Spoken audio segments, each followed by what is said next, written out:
ఏండ్లు దేవునితో నడుచుచు కుమారులను కుమార్తెలను కనెను. హల్లెలూయా. ఆనోకు దినములన్నీ 365 ఏండ్లు. ఆనోకు దేవునితో నడిచిన తర్వాత దేవుడు అతన్ని తీసుకొని పోయాను కనుక అతడు లేకపోయాడు. హల్లెలూయా. హల్లెలూయా. దేవుడు భూమిని ఆకాశాన్ని సమస్త సృష్టిని సృజించి తన స్వరూపమున తన పోలికలో నరుని చేసి నాసికా రంధ్రం ద్వారా జీవాన్ని ఊదినప్పుడు నరుడు దేవాత్మ అయ్యాడు. దేవుడు మనుషుల్ని ఆశీర్వదించిండు. మీరు ఫలించుడి, అభివృద్ధి పొందుడి, విస్తరించుడి, సమస్తాన్ని ఏలుడని దేవుడు ఆశీర్వదించి ప్రతిరోజు నరునితో దేవుడు సహవాసం చేస్తూ ఉన్నాడు. అవ్వను ఆదామును సృష్టించి ఏదైనా తోటలో ఉంచి వారితో ప్రతిరోజు సహవాసం చేస్తూ ఉండేవాడు, వారితో మాట్లాడుతూ ఉండేవాడు. అయితే ఈ ఆదాము అవ్వలు దేవుడు తినొద్దన్న పనులు తిని వద్దన్న పనులు చేసి దేవుని సన్నిధి నుంచి వాళ్ళు దూరం అయ్యారు. దేవుని సన్నిధి నుంచి వాళ్ళు ఆ తోట నుంచి వెలివేయబడ్డారు. వాళ్ళు దేవునితో నడిచేవాళ్ళు, దేవునితో సహవాసం చేసేవాళ్ళు, దేవునితో మాట్లాడేవాళ్ళు. ఎప్పుడైతే దేవునికి వ్యతిరేకమైన కార్యం వాళ్ళలోకి వచ్చిందో వాళ్ళు దేవునికి దూరం అయిపోయారు, దేవుని సన్నిధికి దూరం అయిపోయారు. అయితే ఈ ఆనోకు గురించి మనం చూసినట్లయితే ఆదాము నుంచి ఈ ఆదాము వంశావళి చూస్తూ వారి పిల్లలు ఆ విధంగా వస్తూ ఉంటే ఆనోకు ఈ ఆదాము నుంచి వచ్చినటువంటి వ్యక్తి. ఈయన 365 ఏండ్లు బ్రతికింటాను. 65 ఏండ్లకి కుమారులను కుమార్తెలను కానీ ఆయన 300 ఏండ్లంట దేవునితో నడిచిందంట. హల్లెలూయా. హల్లెలూయా. హల్లెలూయా. ఏ విధంగా నడిచిందంటే 300 ఏండ్లు దేవునితో నడిచి 365 ఏండ్లు ఆయన జీవించి దేవునితో నడిచిన తర్వాత దేవుడు అతన్ని తీసుకొని పోయినట కనుక అతడు లేకపోయినాడు. హల్లెలూయా. హల్లెలూయా. ఈ ఆనకు ఎటువంటి పరిస్థితుల్లో ఉన్నాడంటే అవ్వ ఆదాములు దేవుని సన్నిధి నుంచి దేవుని తోట నుంచి వెలివేయబడ్డారు. వాళ్ళు ప్రయాసపడి కష్టం పడి చెమటోర్చి ఏమవుతుందంటే ఆ నరుడు దేవునితో నడచడం మర్చిపోతూ ఉన్నాడు, దేవుని వెంబడించే క్రమం తప్పిపోతూ ఉన్నాడు. మనం 6వ అధ్యాయంలో నోవహు జీవితానికి నోవహు దగ్గరకు వచ్చేసరికి మానవుల పరిస్థితి ఏ విధంగా ఉన్నదంటే నరుల చెడుతనం దేవుని దృష్టికి ఉన్నదంట. దేవుడు వారిని చూసినప్పుడు దుఃఖపడ్డాడంట నరుల చెడుతనాన్ని బట్టి. హల్లెలూయా. హల్లెలూయా. ఇటువంటి వారిని నేను సృష్టించింది, ఇటువంటి మనుషులను నా స్వరూపంలో నా పోలికలో నేను చేసుకున్నది. నా స్వరూపంలో నా పోలికలో చేసుకున్న మానవుడు ఏ విధంగా తయారైందని ఆ నరుని చూసి దేవుడు సంతాపపడ్డాడంట. హల్లెలూయా. హల్లెలూయా. నరుడు దేవుని సన్నిధి నుంచి దూరం అయిపోయి దేవునితో నడిచే అనుభవాన్ని కోల్పోయి రోజు రోజుకి దేవునికి దూరం అయిపోయి విడిగా జీవిస్తూ తన చెడుతనము దేవుడు ఆ చెడుతనాన్ని చూసి తట్టుకోలేకపోయినాడు. హల్లెలూయా. అటువంటి మనుష్యుల మధ్యలో ఆనోకు దేవునితో నడిచిందంట. హల్లెలూయా. తప్పిపోయిన మనుషులు, పడిపోయిన మనుషులు, దేవునితో నడవలేక దూరమైన పోయిన మనుషులలో ఒక్క వ్యక్తి దేవునితో నడుస్తూ ఉన్నాడు. హల్లెలూయా. ఆ జనుల మధ్యన, ప్రజల మధ్యన, ప్రజలతో కలిసి ఆయన వారితో ఏకీభవించి నడవడం లేదు కానీ ఆ ప్రజల చెడుతనాన్ని బట్టి ఆయన అనుసరించట్లేదు కానీ ఆయన మనస్సు ఏ విధంగా ఉన్నదంటే దేవునితో నడుస్తూ ఉన్నాడు. హల్లెలూయా. దేవునితో స్నేహం చేస్తూ ఉన్నాడు, దేవుణ్ణి వెంబడిస్తూ ఉన్నాడు. దేవుడు నువ్వు భూమి మీద ఉండకూడదు, నాతో నా దగ్గరకు నేను తీసుకొని పోతా అన్నాడు. హల్లెలూయా. మనం ఏదన్నా ఊర్లోకి వెళ్ళినప్పుడు, ఏదన్నా సెలవుల్లో ఆలయానికి వెళ్ళినప్పుడు మనతో పాటు మన బంధువుల్లో ఎవరన్నా ఎండబెట్టుకొని వస్తాం. నువ్వు నాతో కలిసి రా, కొద్ది రోజుల ముందు కానీ అని వాళ్ళని ఇష్టంగా తీసుకొచ్చుకుంటున్నాం. హల్లెలూయా. ఇష్టంగా తీసుకొచ్చుకుంటాం, ఎంతో ప్రేమను చూపిస్తాం. రాక రాక నా దగ్గరకు వచ్చిందని చాలా ప్రేమగా చూసుకుంటాం. అటువంటి విధంగా ఆనోకుని దేవుడు తీసుకొని పోయినాడు. హల్లెలూయా. ఆనోకు ఏ విధంగా దేవుని దగ్గరికి వెళ్ళిందంటే మరణం చూడకుండా వెళ్ళిపోయినాడు. ఈ భూమి మీద ప్రతి ఒక్క మనుషుడు మరణం పొందవలసినదే, మరణం రుచి చూడవలసినదే. ఆదాము అవ్వలకు ఈ తోటలోని చెట్ల ఫల వృక్షములు వద్దన్నవి తింటే నువ్వు చచ్చేది అన్నప్పుడు, వాళ్ళు తినద్దన్న పన్నును తిన్నప్పుడు ఈ భూమి మీదకు మరణం అనేది ప్రవేశించింది. అటువంటి మరణము చూడకుండా హానోకు దేవునితో నడిచిందట. హల్లెలూయా.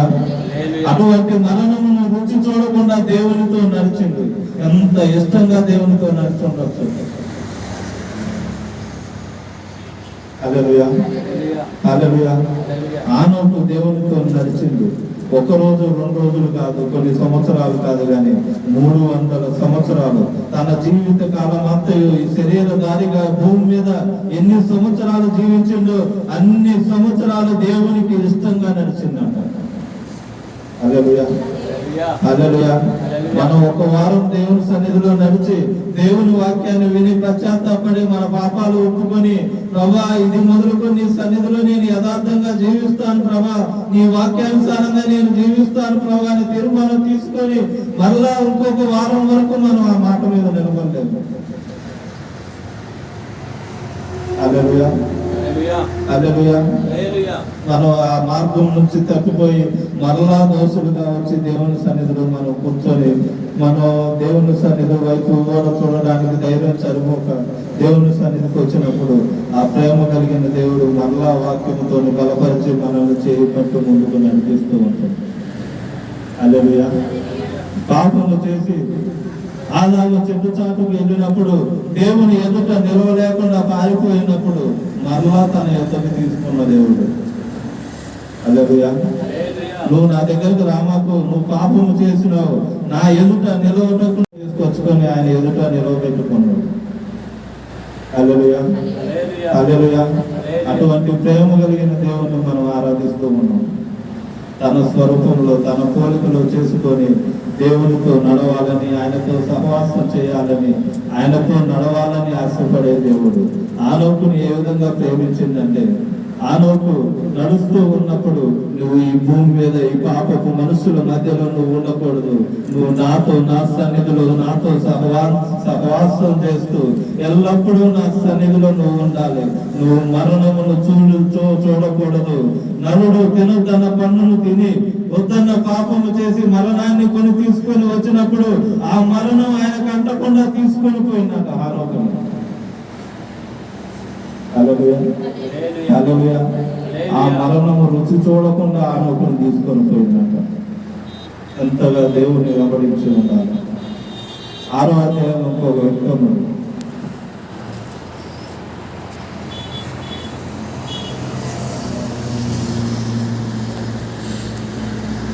6వ అధ్యాయం 9వ వచనం. నోవాహు వంశావళి ఇదే. నోవాహు వంశావళి ఇదే. నోవాహు నీతిపరుడును తన తరములో నిందారహితుడనై ఉండెను. నోవాహు దేవునితో కూడా నడిచెను. నడిచినవాడు. హల్లెలూయా.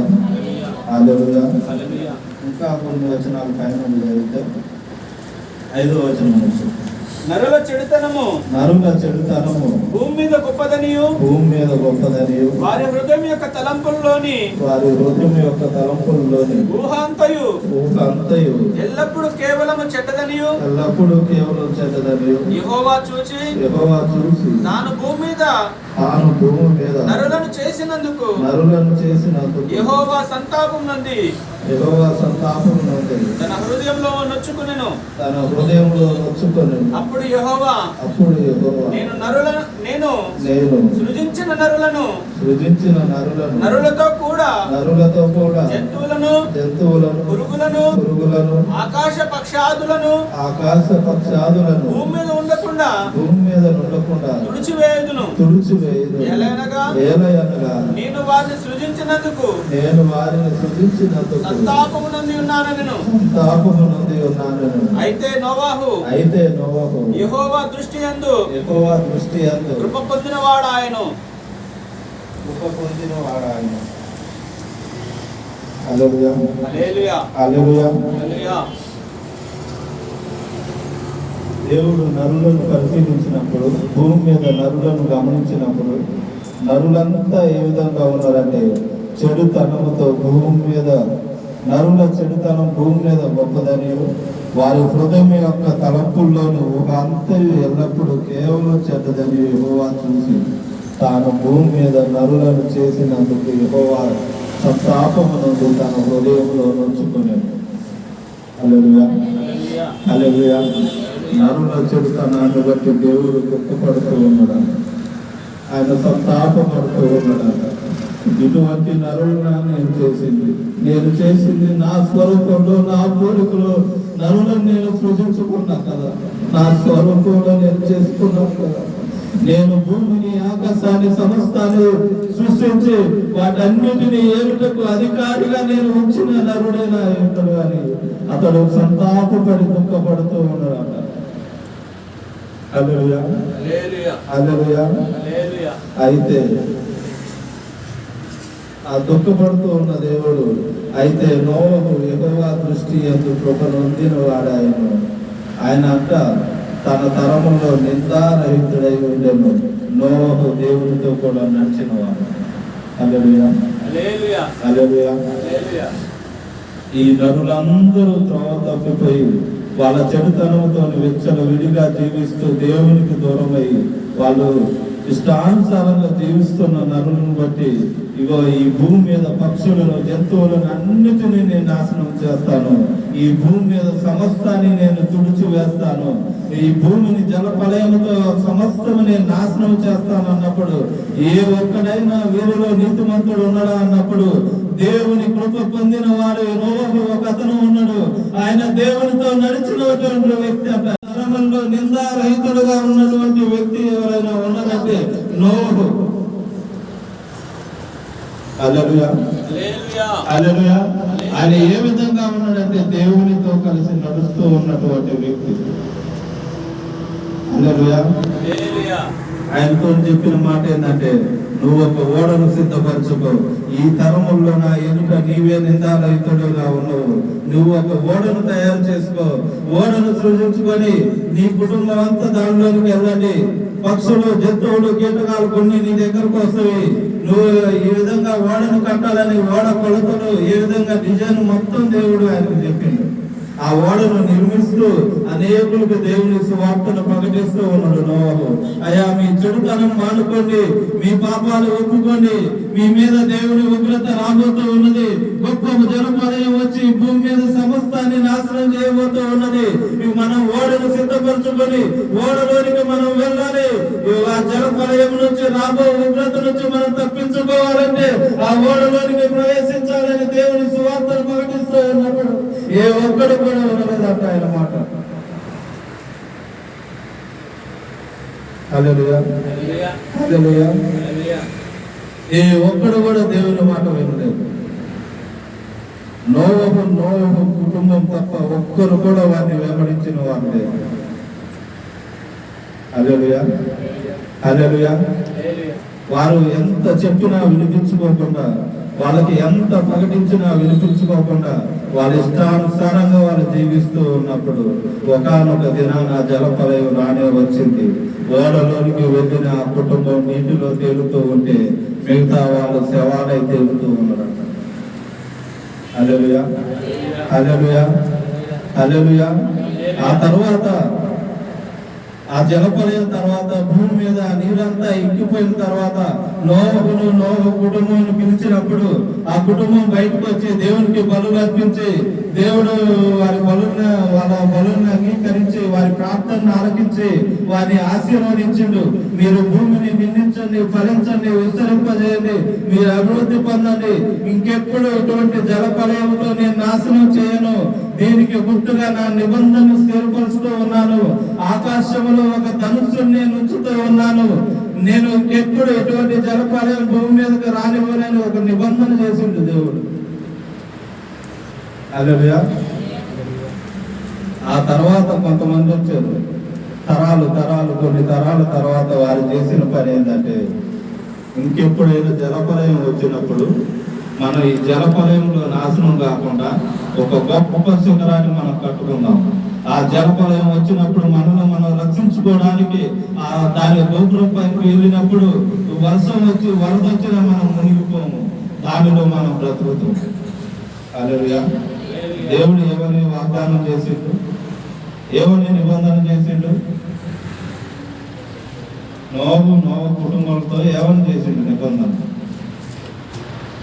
ఇంకెన్నడూ ఇటువంటి జలప్రలయం నేను రానివ్వను, మిమ్మల్ని నాశనం చేయను, మీరు ఆశీర్వదించబడాలి, మీరు విస్తరించండి, మీరు అభివృద్ధి పొందాలని దేవుడు ఆశీర్వదిస్తే మొదటేమో జలప్రలయం వస్తుంది, సమస్తము మునిగిపోతారు, ఆ జలప్రలయంలో నాశనము కాబోతూ ఉన్నారు. దేవుని కోపం ఈ మనుషుల మీదకి వచ్చి ఉన్నది, మిమ్మల్ని మీరు రక్షించుకోవడానికి ఓడలోనికి రాండి అని బతిలాడితే ఎవరు ఇవ్వలేదు. ఆ జలప్రలయం వచ్చి సమస్తము నాశనం అయిపోయిన తర్వాత ఆ తర్వాత వచ్చిన తరము వాళ్ళు ఏ విధంగా ఆలోచిస్తారంటే, ఇంకెప్పుడైనా ఇటువంటి ప్రళయం వచ్చినప్పుడు మనల్ని మనం రక్షించుకోవాలి, కాబట్టి మనం ఏం చేయాలంటే ఒక గొప్ప గోపురం కట్టుకోవాలి, ఎత్తైన ఒక కట్టడం కట్టుకోవాలి. మనం ఆ ప్రళయం వచ్చినప్పుడు దాని మీదకి వెళ్ళి మనల్ని మనం రక్షించుకోవచ్చు. హల్లెలూయా. హల్లెలూయా. హల్లెలూయా. వాళ్ళను వాళ్ళు రక్షించుకోవచ్చు. దేవుడు ఏం చెప్పిండు? మీరు ఫలించుడి, విస్తరింపజేయుడి, ఆశీర్వదించబడతారు, మీరు అభివృద్ధి పొందుడు అని దేవుడు ఆశీర్వదిస్తూ ఉంటే ఇంకెన్నడూ నేను ఇటువంటి జలప్రలయం భూమి మీదకి రానివ్వనంటే, ఒకవేళ వస్తుందేమో, వచ్చినప్పుడు నేను ఎట్లా తప్పించుకోవాలి అని మార్గాలను వెతుకుతూ ఉన్నాడు మనుషులు. జలప్రలయం వస్తుంది, సమస్తం నాశనం అవబోతూ ఉన్నది, మిమ్మల్ని మీరు రక్షించుకోవడానికి ఇగో నా మాట వినండి అని బతిలాడితే ఒక్క దేవుని వెంబడించిన వారు కాదు. ఆ బాబేలు గోపురం కట్టినటువంటి ఆ మనుషులు ఎవరంటే ఈ జలప్రలయం నుంచి తప్పించుకున్న ఈ నోవహు వంశంలో నుంచి వచ్చిన వాళ్ళే, ఈ నోవహు కుమారుల నుంచి వచ్చిన సంతానమే. వాళ్ళకు తెలియదా? దేవుడు మా పితరుడైన నోవహు కాలంలో జలప్రలయం వచ్చినప్పుడు మా పితరుడు దేవునితో నడిచినటువంటి వ్యక్తి, ఆయన తన తరములో నిందారహితుడుగా జీవించిండు, దేవుని సన్నిధిలో యథార్థముగా నా పితరుడు దేవుని వెంబడించిండు, అప్పుడు జలప్రలయం నుంచి నా పితరుని నా కుటుంబాన్ని రక్షించిండు, వారి ద్వారానే మేము ఈ రోజు ఈ విధంగా ఉండమని వారు తెలవదా? హల్లెలూయా. దేవునితో నడిచినటువంటి వ్యక్తి మరణాన్ని రుచి చూడడు. హల్లెలూయా. ఆనోకు దేవునితో నడిచినటువంటి వ్యక్తి మరణము రుచి చూడకుండా తీసుకుని పోయింది. నోవహు దేవునితో నడిచిన వ్యక్తి, తరము వారిలో నిందారహితంగా జీవించినటువంటి వ్యక్తి. ఆ మనుషులందరూ భూమి మీద శవాలై తేలిపోతూ నశించిపోతూ ఉంటే ఆ కుటుంబం మాత్రం రక్షించబడదట. హల్లెలూయా. హల్లెలూయా. దేవునికి వ్యతిరేకంగా ఒక కట్టడాన్ని కట్టి దేవుడు తారుమారు చేసినప్పుడు, భాషలు మార్చినప్పుడు ఆ కట్టడం అక్కడే మధ్యలో ఆగిపోయి ఎక్కడికక్కడ చెల్లా చెదిరైపోయారు. హల్లెలూయా. హల్లెలూయా. హల్లెలూయా. దేవుడు ఒక జనాంగాన్ని ఎన్నుకున్నాడు, అబ్రహాముని దేవుడు ఎన్నుకున్నాడు. దేవుడు చెప్పిన మాట వినకుండా విచ్చలవిడిగా జీవిస్తూ దేవునితో నడవలేక నశించిపోతున్న నరుల్ని రక్షించిన కొరకు అబ్రహాం అనేటటువంటి ఒక వ్యక్తిని దేవుడు ఏర్పరచుకున్నాడు.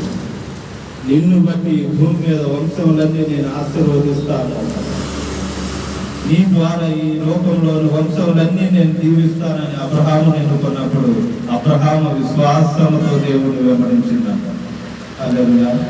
తాను ఎక్కడికి వెళ్ళాలో ఎరుకని దేవుని వెంబడించింది, దేవునితో నడిచిండు. ఇస్సాకు దేవునితో నడిచిండు, యాకోబు దేవునితో నడిచిండు, యేసోపు దేవునితో నడిచిండు. ఆ తర్వాత కొన్ని తరముల తర్వాత అనేకులు దేవుని సన్నిధికి దూరం అయిపోయారు, దేవునితో నడవలేకపోయారు. బానిసత్వంలో ఉన్నప్పుడు మోసేని ఎన్నుకొని మళ్ళా వాళ్ళను వాగ్దాన దేశంలోకి దేవుడు నడిపించడానికి ఇష్టపడ్డాడు.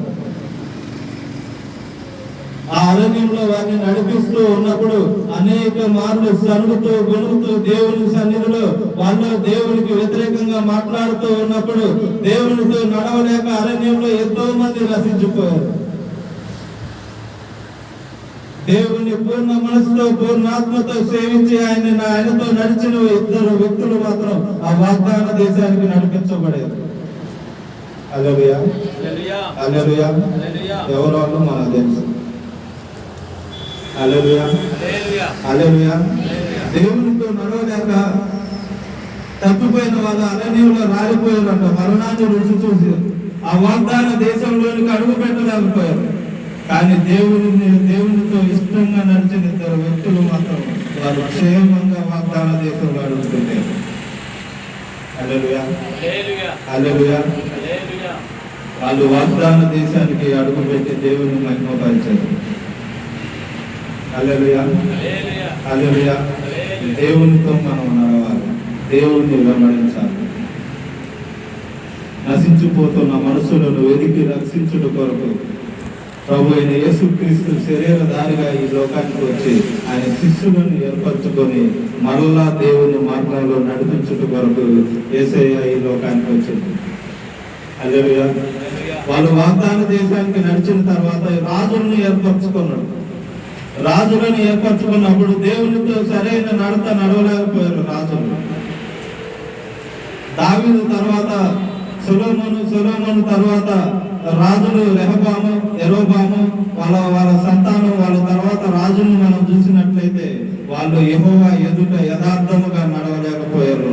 వారి చెడుతనమును బట్టి ఆ దేవుడు వాళ్ళ శత్రువుల చేతికి అప్పగించిందనే మాటలు మనం చదువుతాం బైబిల్ గ్రంథంలో. హల్లెలూయా.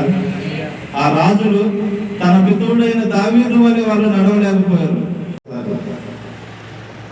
దేవుని సన్నిధిలో యెహోవా దృష్టిలో వాళ్ళు యథార్థంగా నడవలేదు, వారిని శత్రువులకు అప్పగించిండు అనే తర్వాత రాజును మనం చూస్తాం. హల్లెలూయా, హల్లెలూయా. హిజ్కియా కాలంలో కూడా మరణకరమైన రోగం వచ్చినప్పుడు యేషయా ప్రవక్త వచ్చి నీ ఇంటిని చక్కబెట్టుకో, నువ్వు మరణమవుతూ ఉన్నావు అన్నప్పుడు ఆయన గోడ తట్టు తిరిగి కన్నీళ్లు విడుస్తూ ఆయన చేసిన ప్రార్థన ఏంటంటే, యెహోవా నేను యథార్థ హృదయుడనే సత్యముతో నేనెట్లు నీ సన్నిధిలో నడుచుకుంటున్నో ఒక్కసారి జ్ఞాపకం చేసుకో. హల్లెలూయా. నేను నీ సన్నిధిలో నిన్ను ఎట్లా నడిచానో, ఎట్లా నిన్ను వెంబడించానో ఒక్కసారి జ్ఞాపకం చేసుకో ప్రభు అని కన్నీరు విడుస్తూ ఆయన ప్రార్థించినప్పుడు తిరిగి మరలా ఆయనకు ఆయుష్ను పొడిగించింది. హల్లెలూయా, హల్లెలూయా. ఆయనకు మరలా ఆయుష్ను పొడిగించి ఆయన రాజ్యంలో ఆయన వాడుకున్నట్టు మనం చేస్తాం. యథార్థ హృదయుడనే సత్యముతో దేవునితో నడిచినటువంటి వ్యక్తి అన్న తన ప్రార్థన నేను నడిచానో ఒక్కసారి జ్ఞాపకం చేసుకోకపోవా అని ఆయన కన్నీరు విడుస్తూ పశ్చాత్తాపడినప్పుడు దేవుడు మరలా ఆయన ముందుకు నడిపించున్నాడు. హల్లెలూయా, హల్లెలూయా. ప్రభు యేసుక్రీస్తు శిష్యుల్ని ఏర్పరచుకొని ఆయన 3.5 సంవత్సరాలు వాళ్ళని తర్ఫీదిస్తూ వాళ్ళని నడిపిస్తూ ఉన్నప్పుడు వాళ్ళు ఎట్లా నడవాలి, ఎట్లా నన్ను వెంబడించాలని వారికి మాట చెప్పిండు.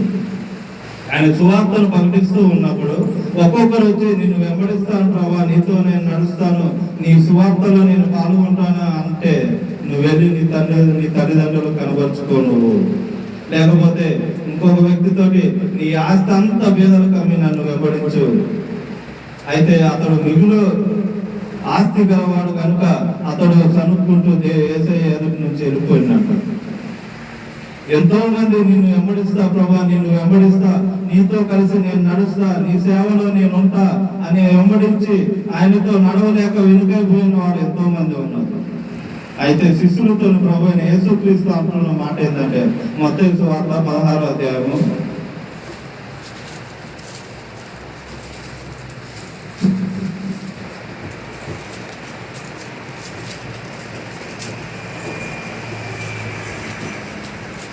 మత్తయి సువార్త 16వ అధ్యాయము 24వ వచనం. అప్పుడు యేసు తన శిష్యులను చూసి ఎవడైనను నన్ను వెంబడింపగోరిన ఎడల తన్ను తాను ఉపేక్షించుకొని తన సిలువను ఎత్తుకొని నన్ను వెంబడింపవలెను. చాలు. హల్లెలూయా, హల్లెలూయా. యేసుక్రీస్తు అంటున్న మాట ఏంటంటే, శిష్యుల వైపు చూస్తూ ఎవడైనను నన్ను వెంబడింపగోరిన ఎడల తన్ను తాను ఉపేక్షించుకొని తన సిలువను ఎత్తుకొని నన్ను వెంబడించవలెను. హల్లెలూయా, హల్లెలూయా. తనను తాను ఉపేక్షించుకోవాలి, తనను తాను కాదనుకోవాలి, తనను తాను వద్దనుకోవాలి, తనను తాను తునీకరించుకోవాలి. నేను జీవించువాడను నేను కాదు, యేసయ్య కొరకు నేను జీవిస్తూ ఉన్నాను. యేసయ్య నన్ను పాపంలో నుంచి, మరణంలో నుంచి ఆయన రక్షించుకొని ఆయన నా దేవుని సన్నిధిలో సంఘంలో నన్ను ఒక పనిముట్టుగా పాత్రగా నిలవబెట్టాడని ఆయన కొరకు తనను తాను తునీకరించుకొని తనను తాను వద్దనుకొని నేను జీవిస్తున్నది నేను కాదు, నాలో ఉన్న యేసయ్య అని యేసయ్య కొరకు వెంబడించాలంట. యేసయ్యను వెంబడించాలి, యేసయ్య కొరకు బ్రతకాలి, యేసయ్య కొరకు జీవించాలి. హల్లెలూయా. ఎవడైనా తనను తాను నన్ను వెంబడించగోరిన ఎడల తన సిలువను ఎత్తుకొని నన్ను వెంబడించాలి. నీకు ఏ కష్టం వస్తున్నదో, ఏ బాధ వస్తున్నదో, ఏ పరిస్థితుల్లో నువ్వు ఉన్నావో వాటన్నిటిని మోసుకుంటూ ఎదుర్కొంటూ జయించుకుంటూ నన్ను వెంబడించాలి నువ్వు. వాటిలో పడి ఆ శ్రమలను చూసి కృంగిపోవడానికి, ఎనుదిరిగిపోవడానికి కాదు నిన్ను నేను ఏర్పరచుకున్నది. ఆ సిలువను నీకు ఇచ్చిన ఆ సిలువను మోసుకుంటూ నన్ను వెంబడించాలి నువ్వు. ఆ శ్రమలను అనుభవిస్తూ, ఆ శ్రమలను భరిస్తూ నువ్వు నన్ను వెంబడించాలి. ఎందుకు బలహీనం అయిపోయినావు, ఎందుకు దూరం అయిపోయినావు, నువ్వు ఎందుకు దేవుని సన్నిధికి రాలేకపోతున్నావు అని అడిగితే సాకులు చెప్పడానికి కాదు, అవన్నిటినీ జయించుకుంటూ దేవుణ్ణి వెంబడించాలి. అవన్నీ జయించుకుంటూ, వాటన్నిటిని జయించుకుంటూ దేవునితో నువ్వు నడవాలి. హల్లెలూయా, హల్లెలూయా. ఎఫెసీయులకు రాసిన పత్రికలో మాట ఉన్నది.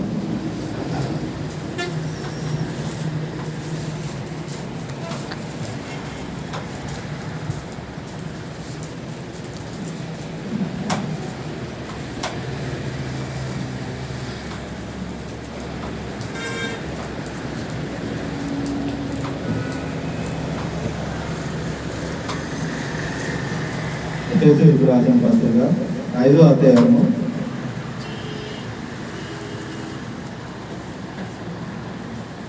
1-2 వచనాలు.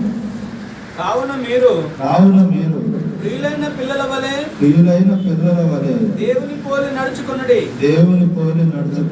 క్రీస్తు మిమ్మల్ని ప్రేమించి పరిమళ వాసనగా ఉండుటకు మన కొరకు తన్ను తాను దేవునికి అర్పణముగాను బలిగాను అప్పగించుకొనెను. అలాగునే మీరును ప్రేమ కలిగి నడుచుకొనుడి. హల్లెలూయా, హల్లెలూయా. ప్రభు అయిన యేసుక్రీస్తు ప్రియులైన పిల్లల వలె దేవుని పోలి నడుచుకొనుడి. దేవుని పోలి నడుచుకోవాలి. పాత నిబంధనలో హానోకు, నోహు ఎట్లా నడిచారు? దేవునితో నడిచారు. ఈ కొత్త నిబంధనలోకి వచ్చేసరికి దేవుడు చెప్తున్న మాట ఏంటంటే దేవుని పోలి నడుచుకోవాలి. వాళ్ళు దేవుని వెంబడించారు, దేవునితో నడిచారు, కానీ నువ్వు దేవుని పోలి నడుచుకోవాలి. దేవుని పోలికలు నీలో కనపడాలి, ఆ విధంగా నడవాలి. హల్లెలూయా, హల్లెలూయా. దేవుని పోలి నడవాలి. క్రీస్తు మిమ్మల్ని ప్రేమించి పరిమళ వాసనగా ఉండుటకు మన కొరకు తన్ను తాను దేవునికి అర్పణగాను బలిగాను అర్పించుకొని అలాగుననే మీరు ప్రేమ కలిగి నడుచుకున్నది. హల్లెలూయా. ప్రభు అయిన యేసుక్రీస్తు బలిగా అర్పణగా తనను తాను అర్పించుకున్నాడు, మనల్ని పరిమళ వాసనగా నిలబెట్టడానికి, దేవుని పోలి ప్రేమ కలిగి నడుచుకోవడానికి మనల్ని ఏర్పరచుకున్నాడు. హల్లెలూయా హల్లెలూయా. మనల్ని దేవుని పోలి దేవుని స్వరూపంలో దేవుని పోలికలో ఆనాడు దేవుని స్వరూపంలో దేవుని పోలికలో దేవుడు నరులను సృజించుకున్నాడు. నరుడు దేవుని సన్నిధికి దూరం అయిపోయాడు. నరులను చూసినప్పుడు వారి చెడుతనాన్ని దేవుడు చూడలేకపోయినాడు. ప్రభు అయిన యేసు క్రీస్తు శరీరధారిగా ఈ లోకానికి వచ్చి తన్ను తాను అర్పించుకొని అర్పణముగా బలిగా అర్పించుకొని దేవుని పోలికగా మనల్ని మార్చుకున్నాడు. హల్లెలూయా హల్లెలూయా. ఆయన పోలికలో మనల్ని మార్చుకున్నాడు. ఎట్లా మార్చుకున్నాడు అంటే తనను తాను అర్పణముగాను బలిగాను అర్పించుకొని మనల్ని ఏర్పరచుకున్నాడు. హల్లెలూయా హల్లెలూయా. ప్రేమ కలిగి నడుచుకున్నాడు. ప్రేమతో మనం నడుస్తూ ఉండాలి దేవుని సన్నిధిలో. హల్లెలూయా. ఎట్లా నడవాలంటే దేవుని పోలికగా దేవుని ప్రేమ కలిగి మనం ముందుకు నడవాలి. హల్లెలూయా హల్లెలూయా. నశించిపోతున్న మనల్ని ఆయన రక్షించుట కొరకు ప్రభు అయిన యేసు క్రీస్తు తనను తాను బలిగా అర్పణగా అర్పించుకొని మనల్ని రక్షించుకొని పరిమళ వాసనగా మనల్ని నిలబెట్టుకొని ఉన్నాము. హల్లెలూయా హల్లెలూయా. ఇది 2 కొరింథీయులకు రాసిన పత్రికలో మాట ఉన్నది.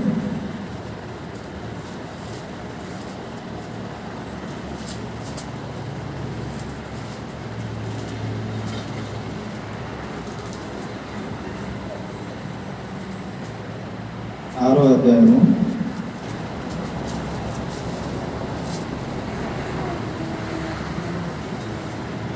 14వ వచనం నుంచి చివరి వరకు. మీరు అవిశ్వాసులతో జోడుగా ఉండకుడి. నీతికి దుర్నీతితో ఏమి సాంగత్యము. వెలుగునకు చీకటితో ఏమి పొత్తు. క్రీస్తునకు ఏమి సంబంధము. అవిశ్వాసితో విశ్వాసికి పాలెక్కడిది. దేవుని ఆలయమునకు విగ్రహములతో ఏమి పొందిక.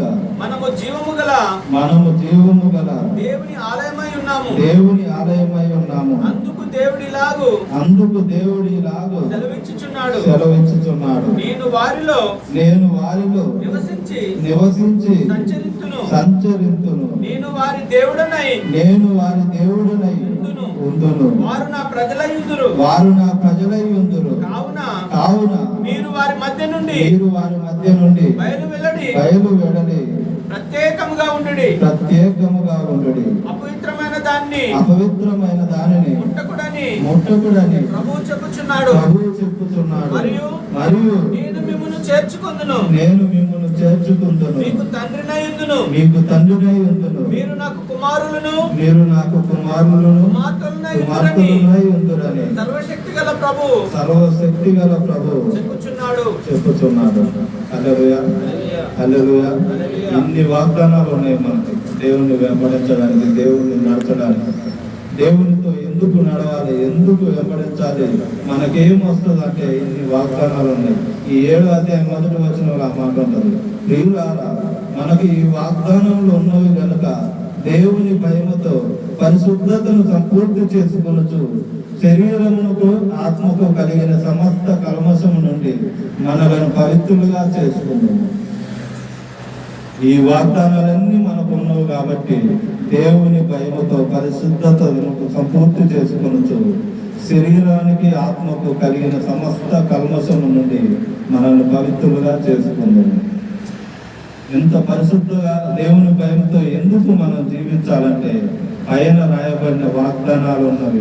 ఏం వాగ్దానాలంటే మనల్ని జీవము గల దేవుని ఆలయముగా మార్చుకున్నాడు.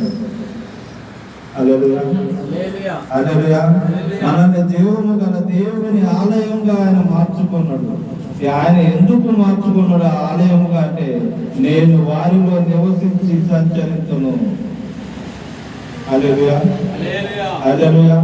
ఆయన మనలో నివసించి సంచరిస్తాడంట, మనతో నడుస్తాడంట దేవుడు. ఆనాడు పాత నిబంధనలో భక్తులు దేవుని వెంబడించారు, దేవునితో కలిసి నడిచారు. ఇప్పుడు ఆయనే మనల్ని దేవాలయంగా మార్చుకొని మనలో నివాసం చేస్తూ మన ద్వారా మన కలిసి సంచరిస్తాడట.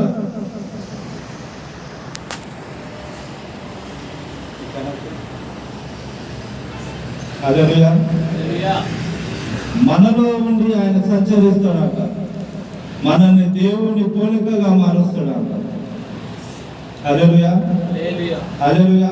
ఇంకా 4వ పైన వచనాలు, ఇంకా కింద వచనాలు ఏమని రాయబడ్డదంటే, నేను వారి దేవుడినై ఉందును, వారు నాకు ప్రజలై ఉందురు, కావున మీరు వారి మధ్య నుండి బయలువెళ్ళి ప్రత్యేకంగా ఉండండి, అపవిత్రమైన దానిని ముట్టకూడని ప్రభువు చెబుతున్నాడు. మరియు నేను మిమ్మల్ని చేర్చుకుందును, మీరు మీకు తండ్రినై ఉందును, మీరు నాకు కుమార్తెలనై ఉందురని సర్వశక్తి గల ప్రభువు చెబుతున్నాడు. హల్లెలూయా. ఇంకా 14వ వచనాలు, 15, 16 వచనాలు ఏమని ఉంటుందంటే, మీరు అవిశ్వాసులతో జోడుగా ఉండకూడదు, నీతికి దుర్నీతికి ఏమి సాంగత్యము, వెలుగునకు చీకటితో ఏమి పొత్తు, క్రీస్తునకు బెలియాలతో ఏమి సంబంధము, అవిశ్వాసంతో విశ్వాసికి పాలెక్కడిది, దేవుని ఆలయానికి విగ్రహాలకు ఏమి పొందుక, మనము జీవము గల దేవుని ఆలయమై ఉన్నాము. హల్లెలూయా. హల్లెలూయా.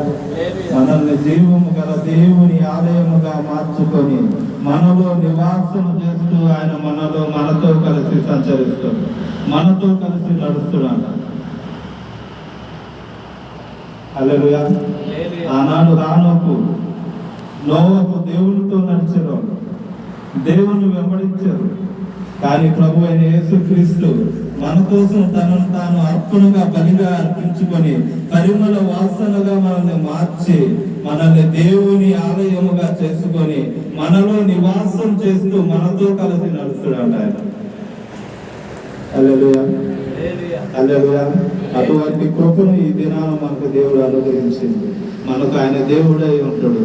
మనల్ని కుమారులు మనల్ని ఏ విధంగా నడిపిస్తాడంటే, ఇందాక ఎఫెసీయులకు రాసిన పత్రికలో చదవబడిన విధంగా దేవుని పోలికలో మనల్ని మారుస్తుంది. హల్లెలూయా. దేవుని పోలికగా మనల్ని మారుస్తుంది.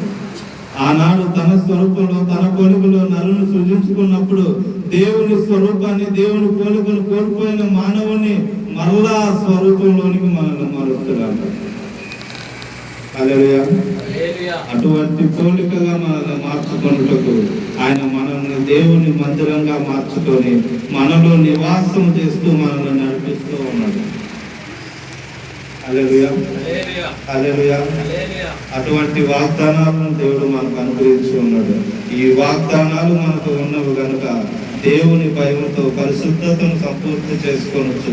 శరీరానికి ఆత్మకు కలిగిన సమస్త కర్మశము నుంచి మనల్ని మనం పవిత్రులుగా చేసుకోవచ్చు. దేవునితో కలిసి మనం నడవాలి. హల్లెలూయా. హల్లెలూయా. అటువంటి విధంగా దేవుని మనం వెంబడించాలని దేవుడు కోరుకుంటూ ఉన్నాడు. ఈ కొద్ది మాటలు దేవుడు దేవునికి ఆశీర్వదించిన